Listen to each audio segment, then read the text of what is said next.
محبت وہ واحد احساس ہے جس کا آغاز خود اللہ کی ذات سے ہوا۔ فجر اللہ سے محبت کا آغاز ہے۔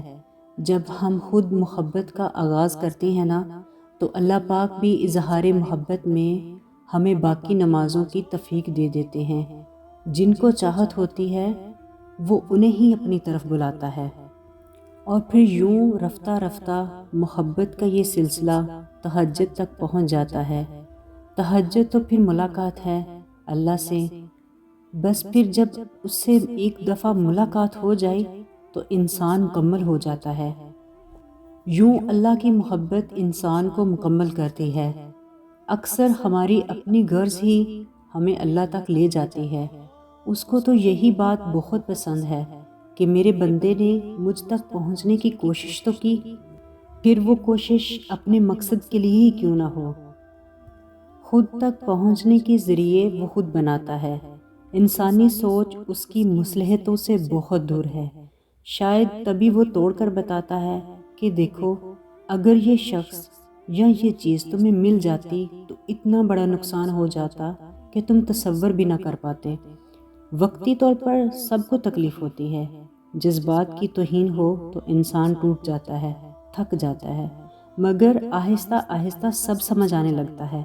مصلحتیں سبھی سمجھ میں آنے لگ جاتی ہیں اور اس کے فیصلوں پر یقین بھی آ جاتا ہے۔ اس کی ذات بہت وسیع ہے اور اس کے فیصلے ہمارے فیصلوں سے بہت بہتر ہوتے ہیں۔ تڑپ جب دل میں اترتی ہے تو دل رات کے آخری پہر میں اللہ کو ڈھونڈنے لگتا ہے، اور جانتے ہو وہ اپنی تلاش کی طلب لگاتا ہی تب ہے جب وہ چاہتا ہے کہ میرا بندہ مجھ تک پہنچ جائے۔ پھر بس ملاقات کا لمبا سلسلہ چلتا ہے، ہر موضوع پر گفتگو ہوتی ہے، کبھی آنسو بہائے جاتے ہیں تو کبھی بے بسی سامنے رکھی جاتی ہے۔ پھر تکلیف سے کانپتا ہوا انسان جب سجدے کی حالت میں اللہ سے ہم کلام ہوتا ہے تو تب عشق کی ساری حدیں ٹوٹ جاتی ہیں۔ نہ فاصلوں کی ہوش رہتی ہے نہ اپنی، بس پھر روح میں اللہ سما جاتا ہے۔ جب تم اس تک پہنچ جاتے ہو تو وہ انہی دعاؤں کو وسیلہ بنا دیتا ہے جن کی قبولیت کا تمہیں گمان بھی نہیں ہوتا۔ وہ جسے چن لیتا ہے اسے پاک کر دیتا ہے۔ کس چیز سے پاک؟ کبھی سوچا ہے وہ پاک کر دیتا ہے اپنے سوا ہر اس چیز سے جو تمہارے اور اس کے درمیان حائل ہو۔ وہ یوں تمہاری دعاؤں کو ہر اس رکاوٹ سے پاک کر دیتا ہے جو کن کا راستہ روک کے کھڑی ہوتی ہیں۔ اور پھر وہ ہوتا ہے جو نہ کسی نے سنا ہوگا اور نہ دیکھا۔ اگر درد رات بھر سونے نہیں دیتا تو جان لو کہ وہ منتظر ہے تمہارا، ابھی بھی اس کو تمہاری دعاؤں کا انتظار ہے۔ مانگ لو، ہو سکتا ہے کہ وہی مل جائے جو تم چاہتے ہو۔ ابھی بھی قبولیت کی گھڑی باقی ہے، ابھی بھی تہجد کا پلڑا مقدر پر بھاری ہے، ابھی بھی تمہارا مقدر بدلا جا سکتا ہے۔ اگر وہ چاہے تو اس چیز کو تمہارے لیے وسیلہ بنا دے گا جو اب تک ناممکن ہے۔ اللہ چیزوں کو تمہاری نظر میں ناممکن بنا کر خود تک لاتا ہے تاکہ تم اسے مناؤ، اور التجائیں اور دعائیں وہ کبھی خالی نہیں لوٹاتا۔ اور اس کی چاہت بس اتنی سی ہے کہ تم اسے ترجیح اول رکھو، پھر وہ اسے اول رکھتا ہے اور اسے وہ عروج، زوال، آزمائش، آسائش سب سے بے نیاز کر دیتا ہے۔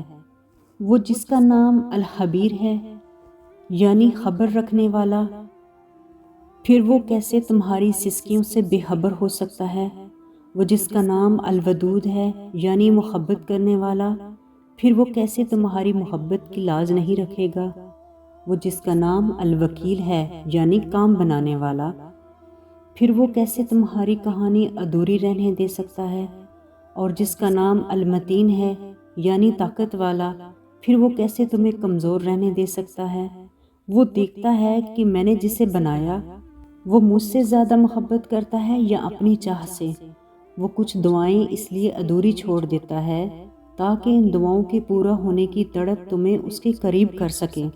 تب تمہارے ہر چھپے بہائے جانے والے آنسوؤں پر اللہ تمہیں کن سے نواز دیتا ہے۔ پتہ دیری ناممکن سے ممکن تک پہنچنے کا مختصر سا وقفہ ہو۔ وہ جس کا نام الصبور ہے یعنی صبر دینے والا، پھر وہ کیسے تمہیں تڑپتا ہوا چھوڑ سکتا ہے، وہ جس کا نام العلیم ہے یعنی جاننے والا۔ پھر وہ کیسے تمہارے دل کی کیفیت سے بے خبر ہو سکتا ہے، وہ جس کا نام الرافع ہے یعنی بلند کرنے والا۔ وہ کیسے تمہیں گرا رہنے دے سکتا ہے، وہ جس کا نام القادر ہے یعنی قدرت رکھنے والا۔ اس کے لیے تمہارے ہر گمان کو حقیقت میں بدلنا بھلا کیا مشکل۔ تہجد کی طاقت ہی ایسی ہے کہ زندگی دنوں میں بدل جاتی ہے، اور کبھی تو لمحوں میں۔ تہجد کے وقت کے آنسو اور بے بسی اللہ کبھی ضائع نہیں کرتا۔ ہاتھوں کا اٹھ جانا یا سر کا جھک جانا کبھی بھی ہمارے بس میں نہیں ہوتا۔ ہم اللہ کو کبھی نہیں چنتے، اللہ ہمیں چنتا ہے۔ دعا کی ہمت اور صبر کا حوصلہ تبھی دیتا ہے جب وہ تم سے راضی ہو اور تمہاری رضا پر حکم کن فرمانے کا سوچ رکھا ہو۔ جب بے بسی تمہیں سجدے میں گرا دیتی ہے تب تم اسے القادر پاؤ گے۔ اگر درد ایسا دیتا ہے کہ ساری رات آنکھ نہ لگ سکے تو وہ سویرا بھی پھر ایسا دیتا ہے جو ان آنکھوں کو ٹھنڈا کر دے۔ آزمائش طویل اس لیے ہوتی ہے کہ تم درد میں اللہ سے ملتے رہو۔